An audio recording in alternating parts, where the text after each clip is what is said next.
the results page, there's a really important feature that's a big time saver that I'll show you now.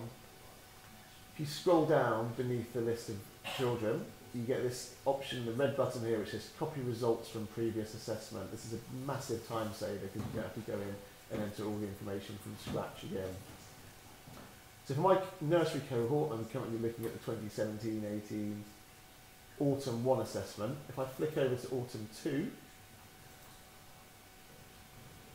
that'll automatically update, and now I can see that I've got some not assigned, so some of these assessments I haven't yet made.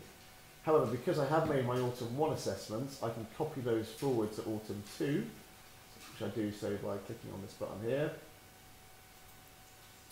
And it says, please confirm that you wish to copy the previous term's data, Autumn 1, 2017-18, across to this term. All unassigned entries will be updated. Only the currently selected area of learning will be affected, physical development. So because I'm clicking this button just on the physical development tab, just the physical development assessments will come forward. So I'm going to click OK. And then there I have my updated assessment. So basically everything that was in Autumn 1 for those children that were not assessed has now picked up their Autumn 1 assessment into Autumn 2. Obviously they will have made some development between Autumn 1 and Autumn 2, but now all I have to do is reflect the changes. So let's say Caprice has moved up to high, I can just change that there.